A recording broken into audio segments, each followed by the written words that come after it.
Japanese region as a whole. They are a punishing region. They're happy to play with leads actually a little bit more so than you would expect out of IWC regions, and it's quite similar to Saigon Juku, as they can suffocate you off objectives. Yeah, very much so. We are now into Champion Select. Lyon Gaming, of course, going to be on the blue side. DetonatioN FocusMe on the red. The ban's already coming out. Trundle, Nidalee, and the guaranteed ban every time you see Saros in the game. I think that it's something to keep an eye on. Thiak one more time, hovering his Evelyn, probably begging his team to allow him to play it. Doesn't look like he's gonna get it as he eventually has to hover away, but that's gonna be the Ryze locked in, as well as the Gragas.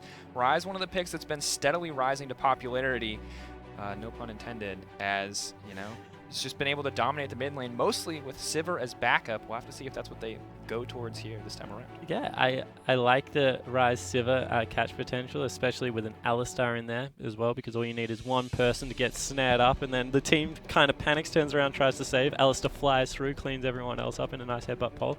Ryze's AoE damage is something that is often overlooked, I think, in part of his kit. Of course, that ultimate comes out, and he's able to blow some people up.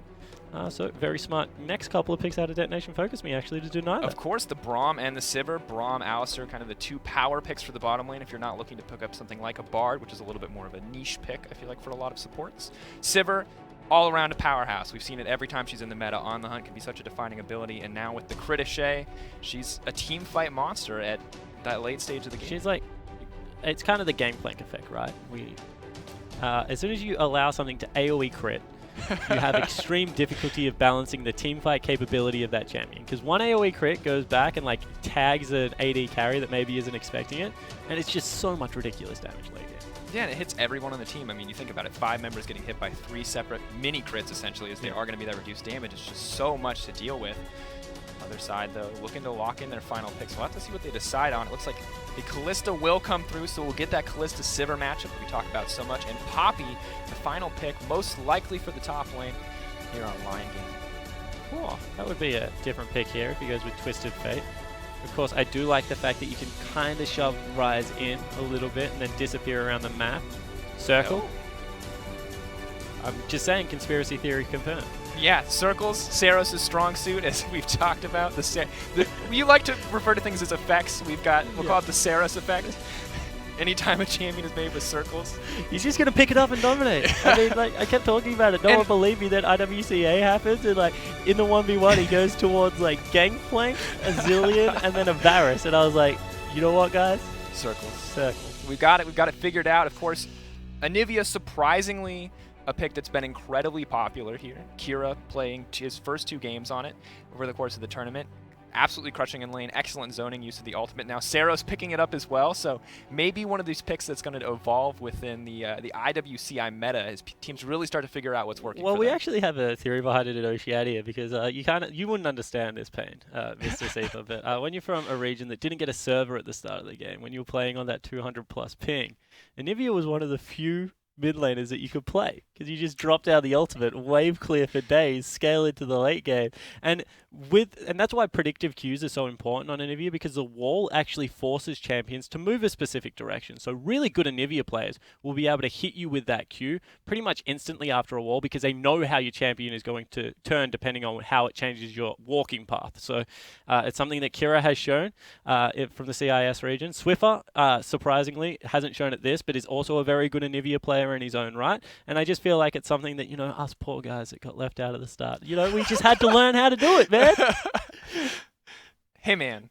I suffered similarly, but not because NA didn't have a server, but because I was too cheap to buy good internet. Oh, yeah, no, that's a completely different set of problems right there. No, I felt that pain as well from Melbourne. The hyperbolic time chamber of learning abilities within the game.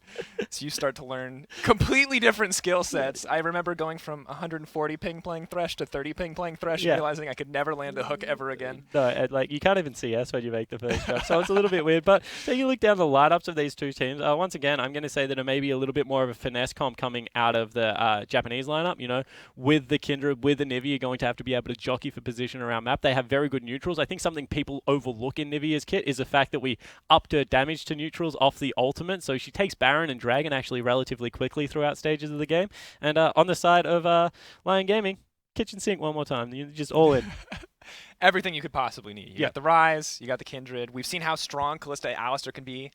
You know, The Chiefs absolutely dominated INTZ with that in their game. We saw consistently great engages from that Alistar-Lissandra combo.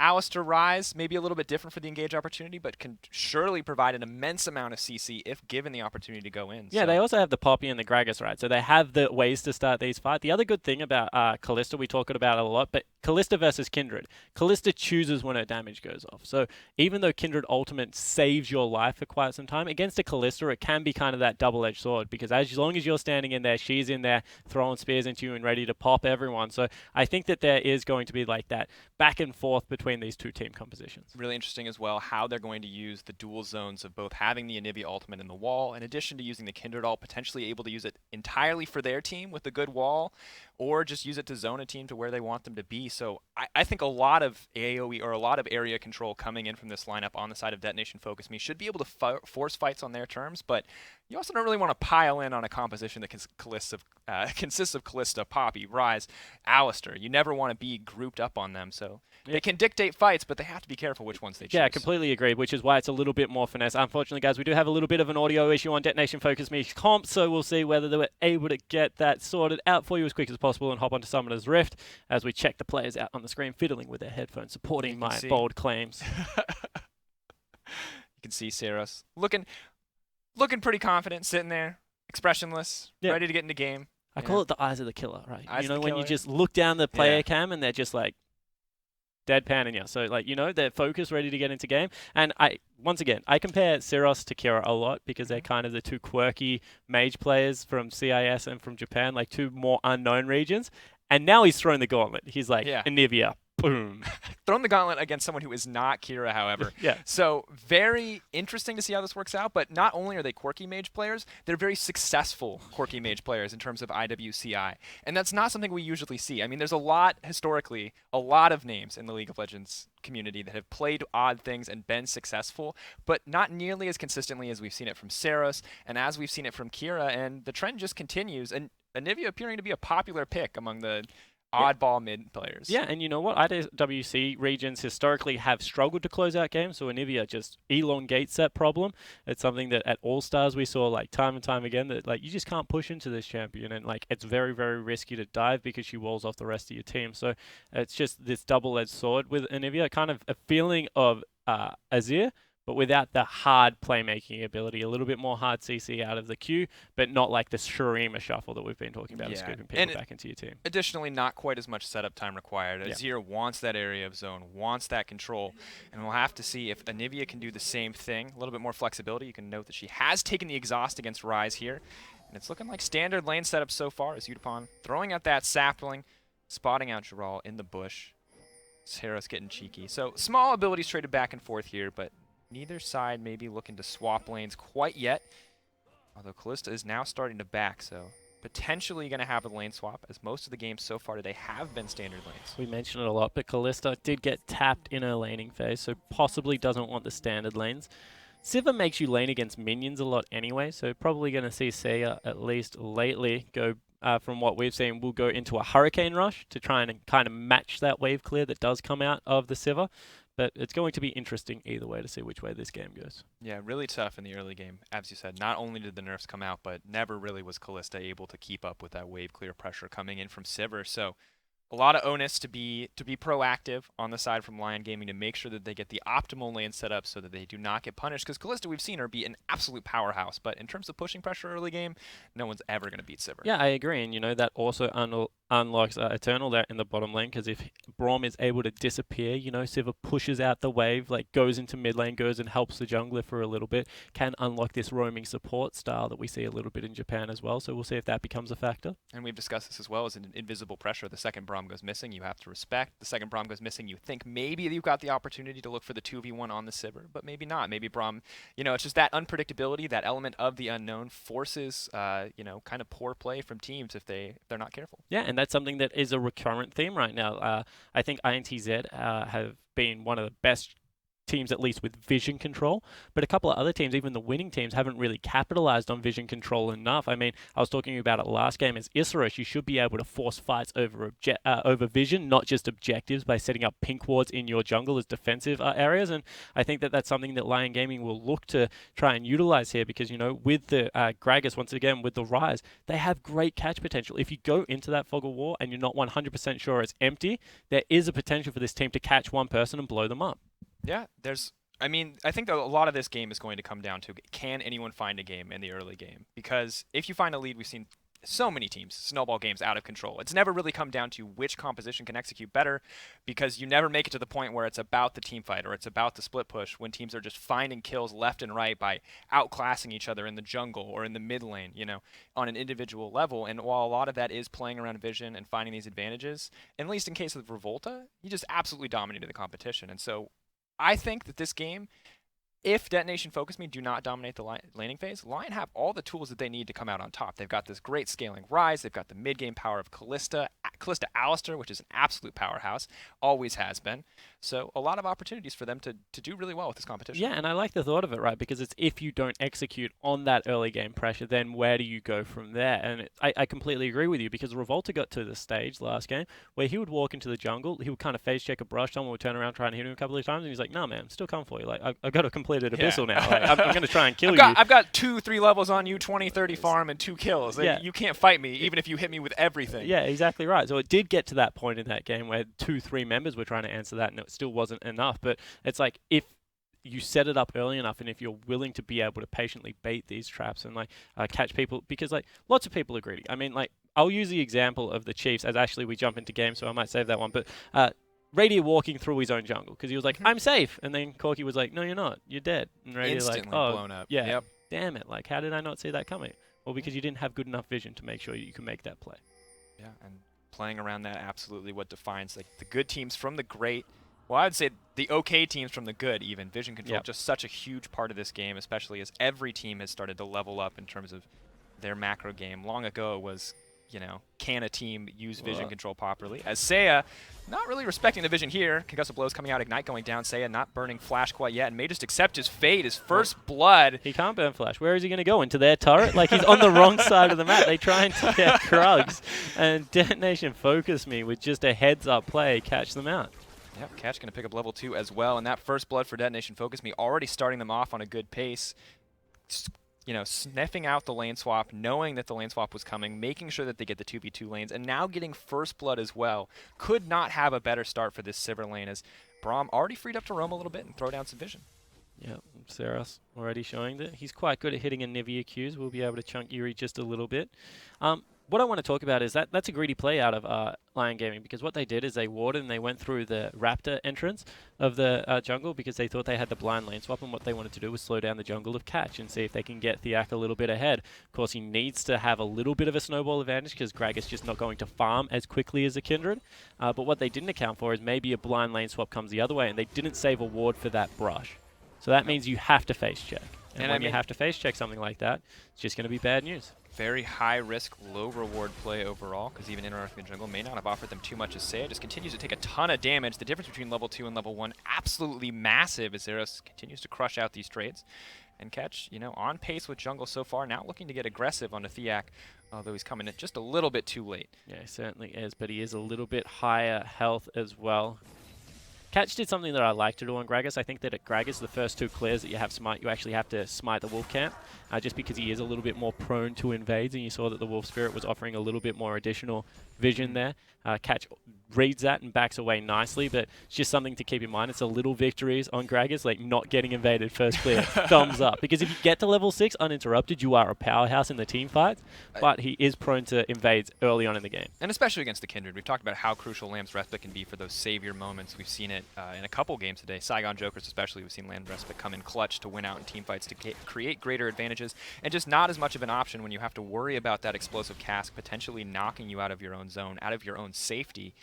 Bottom lane, top lane, top laners trading in the bottom lane, looking relatively even. No Echo, no dominating performance this time around from either side, no Gragas top lane, so even so far in farm, although maybe a small advantage here over to Udapon is... Oh, that's going to get contested. Diak going to grab the Scuttle Crab at the end of the day, though, and Catch is not done yet. Moving in, though, Seiya could be next. The stun's going to come out. Eternal's continuing to put pressure on. His heal will follow. Zeros, so not a whole lot of mana at disposal, and Eternal's starting to take a little bit of damage.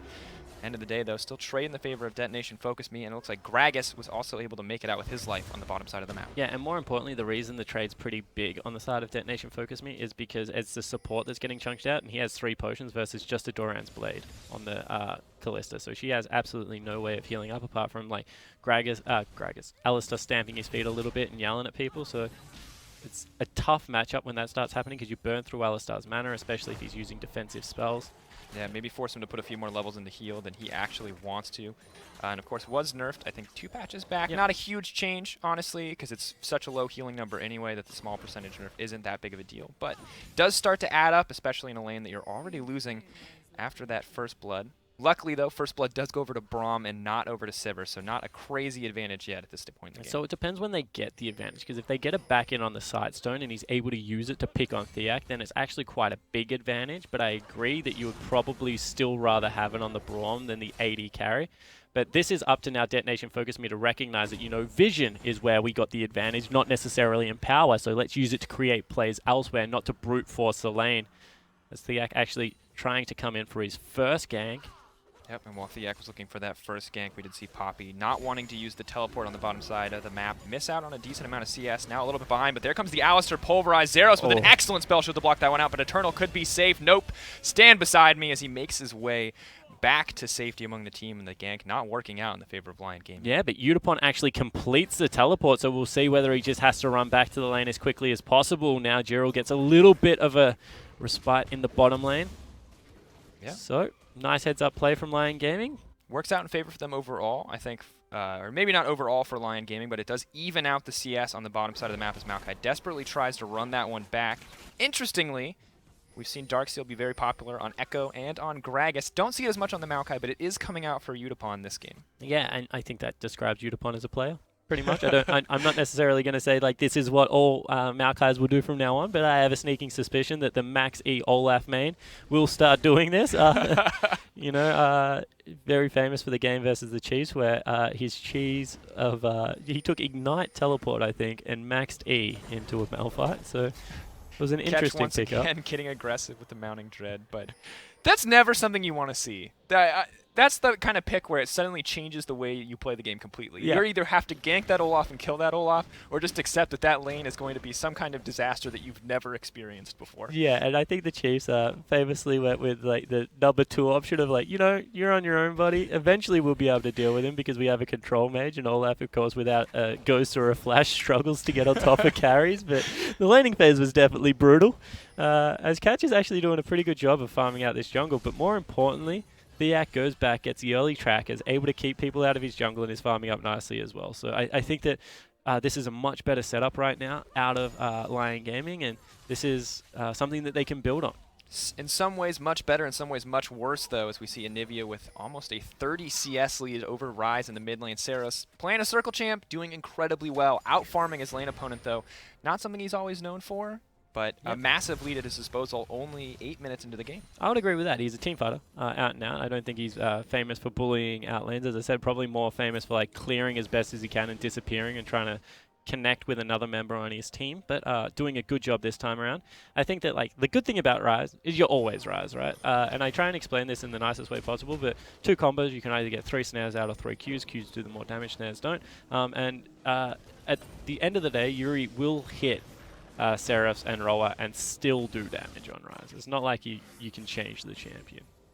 Yeah, at the end of the day, he's going to build scaling items. Those scaling items give him so much more than others. Headbutt Pulverize coming in. TP, though, coming out on the backside on the hunt use. Is it going to make it in time? There's the Ryze. Going to get knocked up. Great disengage from Eternal to save his AD carry in that exchange. Yeah, Eternal and Serost on the exact same page there. But Theak now here, level 7, is spotted out by a ward, but they have to keep running. Sivir probably has the spell shield by now. Fate's Call going to be used as well, and LG just going to have to be happy with the tower here. Well, potentially not even that. Yeah, just going to have to back off at the end of the day. Too much wave clear, not wanting to force a dive. 4v3 as Catch shows his face on the top side of the map. Yeah, Catch was moving up. Zeros also walked up there, so Zerost in the head and good heads-up play.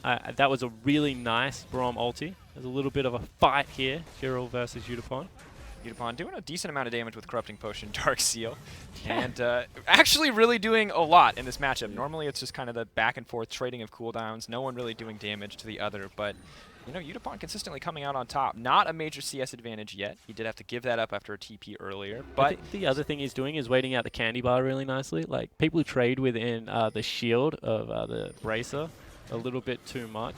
oh, Catch potentially in trouble. Thiak not going to land the body slam, not going to commit there, but will look to take the Scuttle Crab.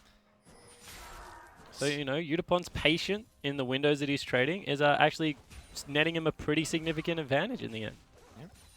It's, I mean, working out for him pretty well now. 8 CS lead as the wave crashes into tower. Poppy maybe picking up a few, but looking decent for him at this stage. Thiak getting hungry for the gank, but here comes Kindred on the backside. Will they get there in time? It's not going to be enough. Zeros will drop in an instant. So much damage coming in from that combo, and Catch, well, he did so much to Arcs. Not going to be enough to take down the Alistar. Triumphant Roar. More than happy to heal him up. Yeah, also still had the ulti, so no point hard engaging onto that Alistar. And this is finally what we expected. We said Arce and Saya, they are the superstars of this team. And Thiak generally helps out that lane as misses out, but still a lot of damage. So yeah, just want to repeat that this is how you win games if you are Lyon Gaming. Get your Kalista ahead. After what was a disastrous level 1 where Saya actually fell down, he's 10 CS up pretty much and a kill.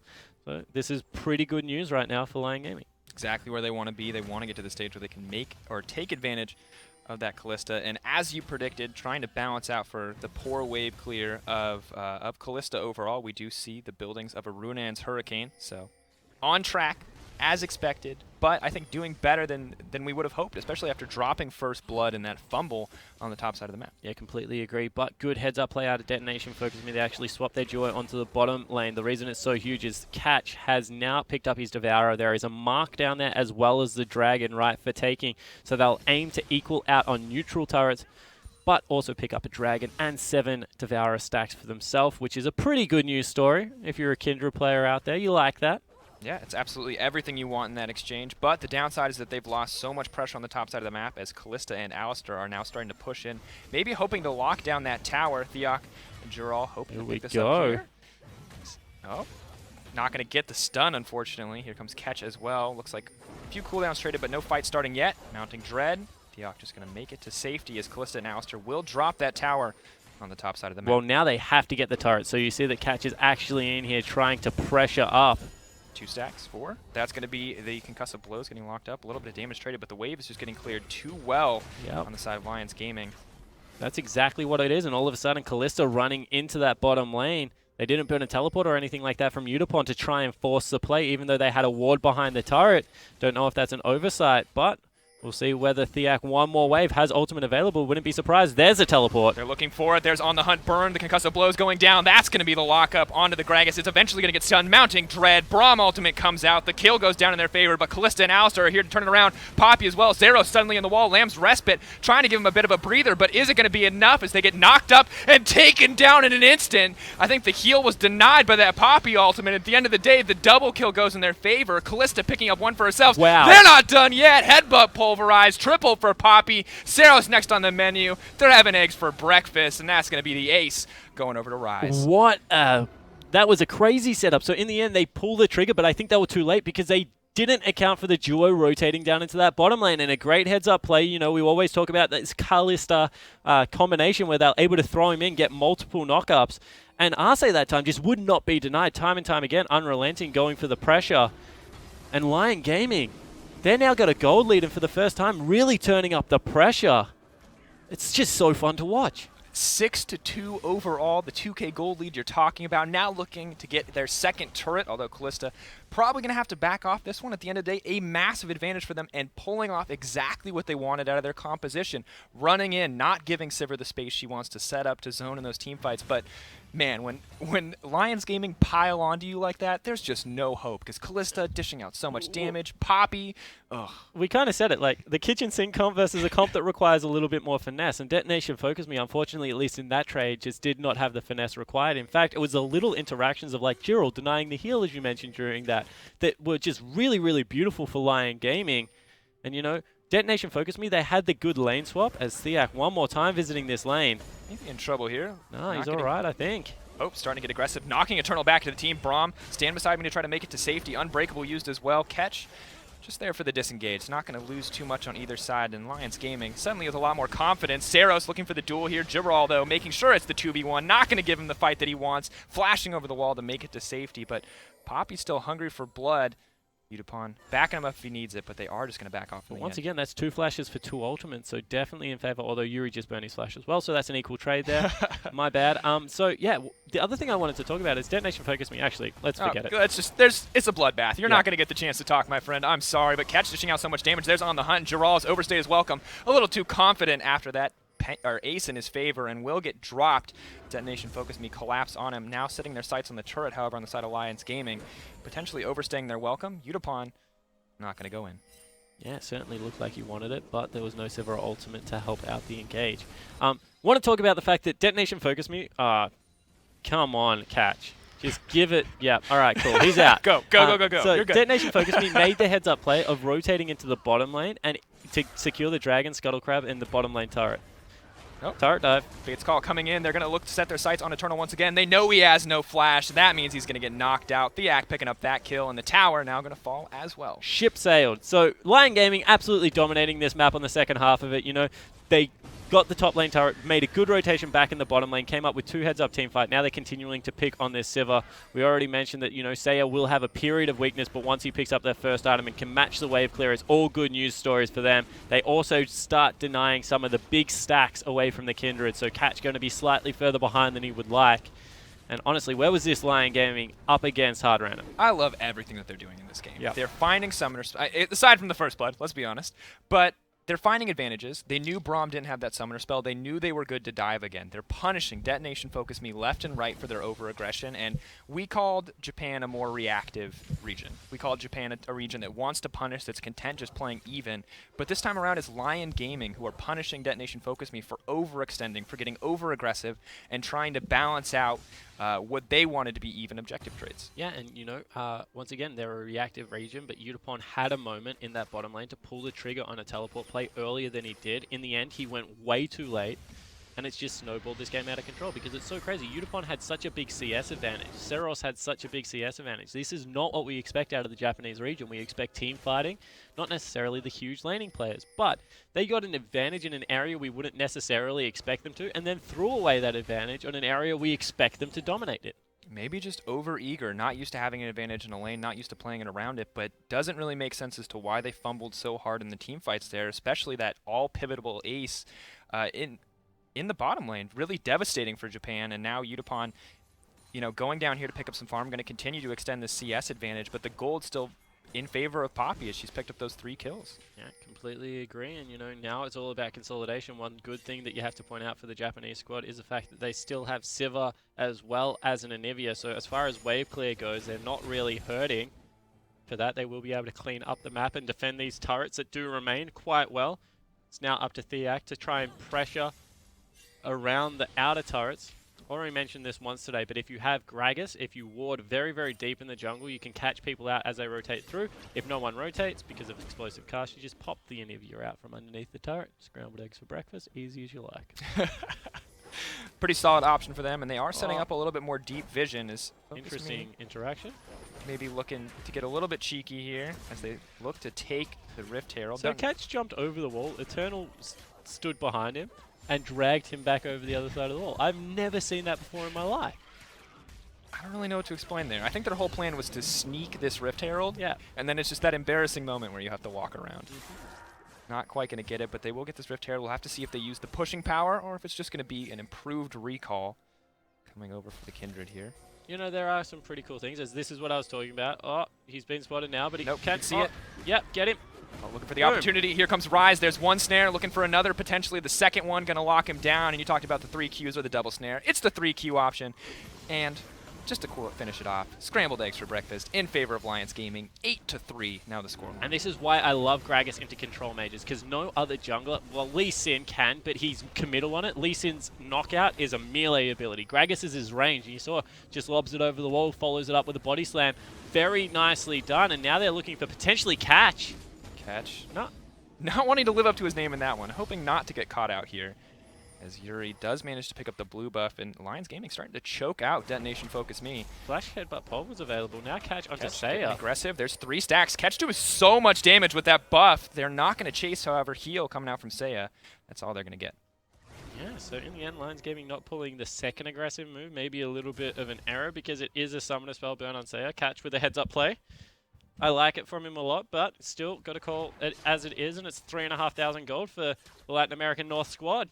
And they're starting to really ramp up in how they play around this map, denying blue buff, denying camps away from Catch. Only going to mean good things. Yeah, we're going to have to see how they can transition this, however, as it has been a weakness for them in the past, transferring these early game leads. We saw in their first game against Hard Random, or sorry, not in their first game against Hard Random, in their match earlier today versus Hard Random, not yesterday. As I get completely lost, that they got completely crushed. But in their first game yesterday versus Isurus, versus potentially a team that plays just south of them, they had an excellent Jhin Varus comp. They found leads, and they just were not able to transition to it, and eventually got scaled out of the game. The same thing I think could happen here with this Anivia pick. Yeah, it certainly is a possibility, and I mentioned how important it is to be able to pick on the Anivia as another engage here in the top side of the map. They still want it. Fade's call going in. Is still going to catch him despite the on the hunt. Behind. Disengage, looking for the opportunity. Ours Double may have teleport. overstayed. Udapon in as well. Double TP's coming out, but Yuri's in the backside, and he's looking for the fight. Lamb's respite. Will it be enough as Catch is the only one left inside on his team? Team moves back in for the heal overall, but the Kindred's going to drop, and so many members are dying, or not dying, rather, as no one has gone down quite yet. Such a bloody team fight. So many low health bars, but only one has dropped. As once again, Lions Gaming find an advantage. Both sides simply backing off. Yeah, exactly right. So it is a 1-for-0, but you kind of saw how these team fights go. Lions Gaming piling it on top of each other. Great double teleport play. One more time, Seros a little bit late to that because he doesn't have that. Has to flap his way into the top lane. And it's starting to really punish. I think that he goes Swiftness boots after this and just sees if he can make up the distance with a little bit of movement speed. Because honestly, this Rise, it was down 30 CS. Now within 10, Yuri's starting to perform very admirably. Has everything he needs, has that Rod of Ages, picking up the Merc Treads to make sure he does not get locked down or take too much magic damage from this Anivia, and feeling a lot more comfortable. It's very clear. 2-0-1 his scoreline. Every scoreline on this team looking fantastic. 0-0-7 in the bot lane, 3-1-4 for that Callista as well, and Lions Gaming dominating this, and it does not look like their other performance where they were struggling to push an advantage. They are finding every opportunity. They are winning every fight that comes towards them. Yeah, completely agree. And the other important thing to note is the fact that Saris is an immediate upgrade. So that's a huge power spike right now for the Rise. If he wasn't strong enough already, Dragon will be the next objective that the teams look towards. And this means even further Devourer stacks denied away from Catch. And we've said it's hard to keep a Kindred down, but it seems like Say is Callista, as well as the rest of the Lion Gaming lineup, trying to do that. Catch now feeling safe to take this buff, or to take this stack for himself. Poppy coming in to spot it out, however. Only when the Dragon was taken down, only when he knew that there were multiple members committed that did he feel comfortable moving in to take a single camp. That is how scared DetonatioN FocusMe have to play at this stage of the game. Yeah, and it's just strange to watch. It's pretty straightforward composition from Lion Gaming now that they are ahead. We've talked about the fact that if the team gets ahead, they're generally staying ahead in this competition right now. Headbutt pull coming in. It's because like they're just not. This isn't a hard composition to execute, right? There's no setup time. It's not like you're running a teleport on something like a Gangplank or even an Azir where you have to come in and get barrels or soldiers down. Something like this. It's Rise, Poppy, teleport in straight away, blow up the closest target. They do enough damage in this case. Like Poppy Lissandra, what the Chiefs were running. Very similar. You teleport in, all of a sudden you got the big flanking play. Alistar flies in, you clean everyone up. Catch, you're strong. Don't know if you're that strong. Yeah, don't know if anyone's that strong at this stage of the game. As Yuri, both of those major items completed for himself, and a little bit of magic resist over to Saros, but Rod of Ages, Unholy Grail, definitely not a powerhouse in terms of item spikes in favor of that. But the longer the team fight goes, if he starts picking up some kills in there, the refreshing mana will keep him nice and sustained off in that fight. So it's still a nice build. It's just more of like a long-term build. He wants the team fights to go like 10, 15 seconds and have tremendous control around them. So Saris is starting to ramp up. Still, you're right, needs a couple of items. Probably goes towards a Void Staff next and sees if he can chunks people out. Double Spirit Visage is just incredibly annoying to deal with. It's going to be GA actually for Yuri Coming as in well. for Ryze, yeah. Very difficult to take down this Ryze already. So many tanky stats between that passive and the Seraph's Embrace, in addition to the Rod of Ages. I think that's the thing that's so brutal about Ryze, is that he builds mana, he builds defensive, he does damage, and he becomes tanky. Yeah, and even further than that, right, is that if he goes something like Abyssal, sure, he does more damage, but you can kind of turn around and deal with him, especially if you're an AD carry. If he has GA, it's like, I have to kill this guy 3 times pretty much. Like, through his multiple Seraph passives, shield, through the Seraph shield. shield passives, like, there's just stuff going everywhere, and then you're like, and he's got a damn GA. Like, this is just annoying, like, double dips because he gets the shields, and of course, raw resistances help out further with that. Like, it's just a very smooth item build for Ryze, where you're strong throughout the entire points of the game. Yeah, very good champion overall. We saw a lot of bans coming out onto it yesterday. Some interesting picks, and working out very well for Lions Gaming as a team. Kind of waiting for them to maybe push their advantage here. Gragas once again. Interesting wall. Going to deny that pink ward at least for a few seconds, but Gragas may be hoping to make another cask play. In the meantime, it seems to me that Lions Gaming can just keep pushing for neutral objectives and keep looking to force DetonatioN FocusMe into fights. Yeah, it certainly looks to be that way. Don't get me wrong, DetonatioN FocusMe will eventually scale up to a nice team fighting composition, so Lions Gaming need to be aware of that. But good neutral secure here. As you can see, they march into this and chunk out the turret fairly successfully.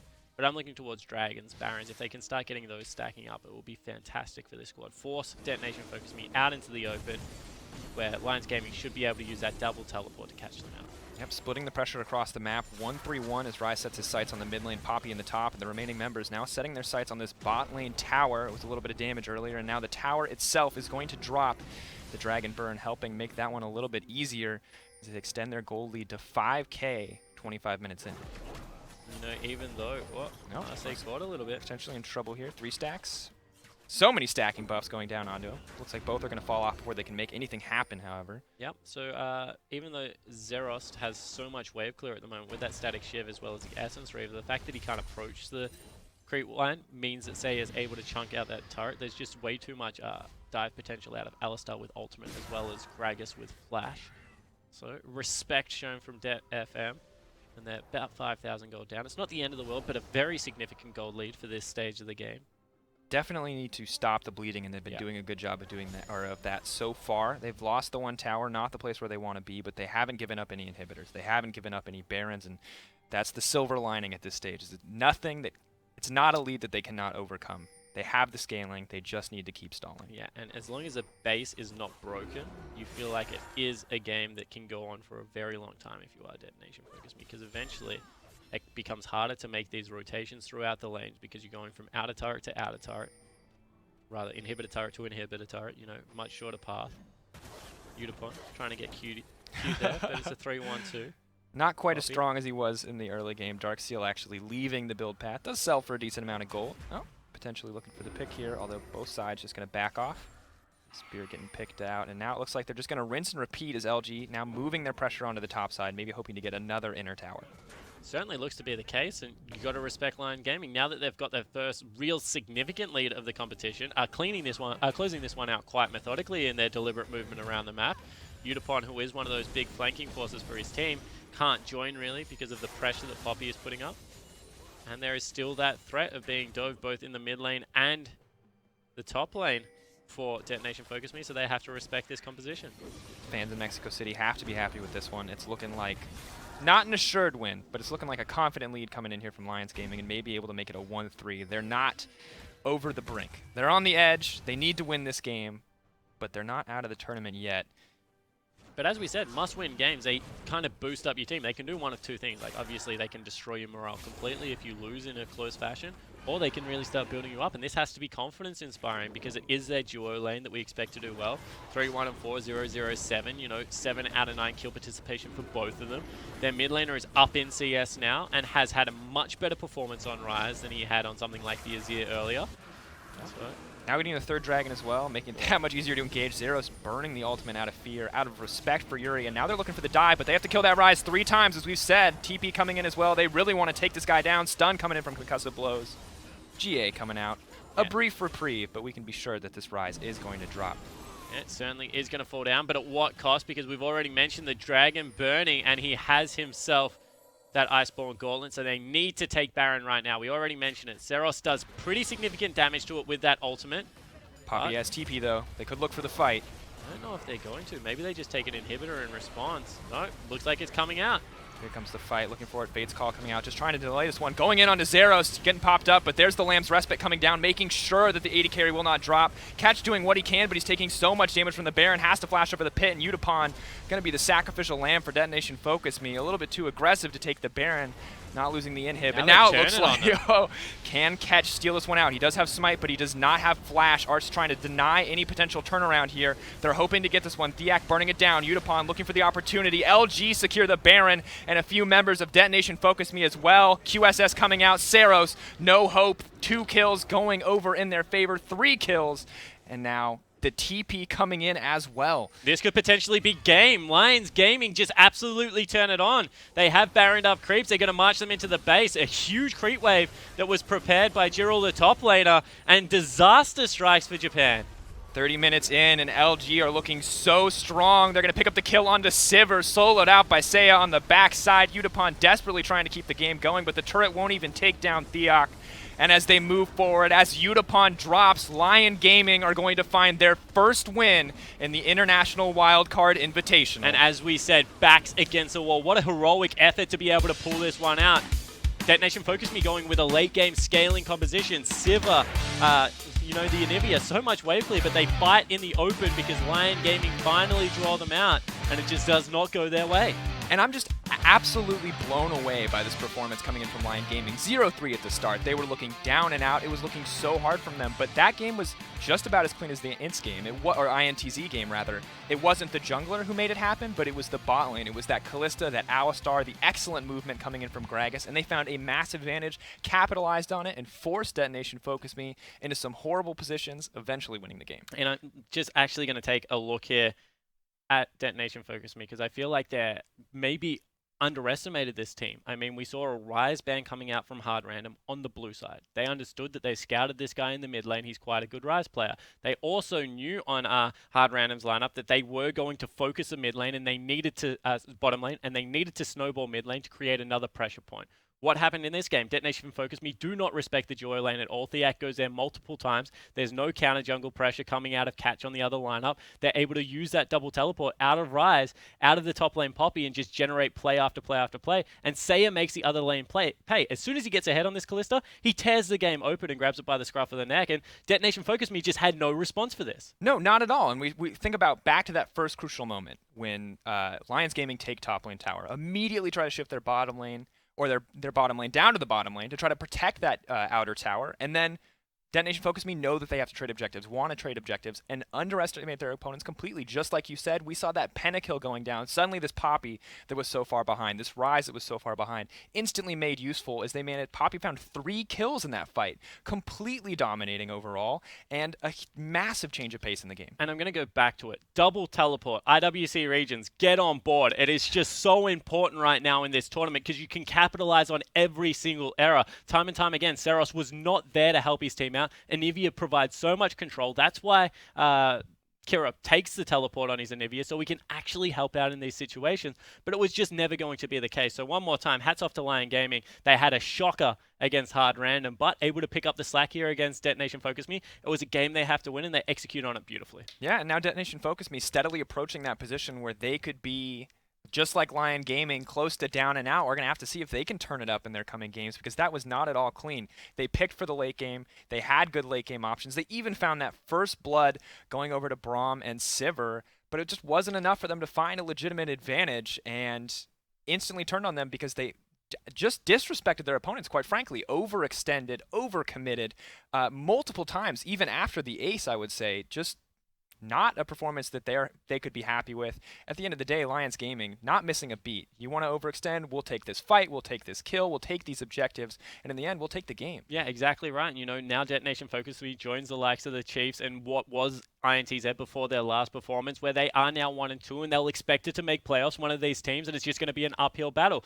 All of a sudden, the CIS regions, they're just sitting back smiling. They must be so happy with how this tournament has worked out because right now they're sitting on top of the castle. Looks pretty good.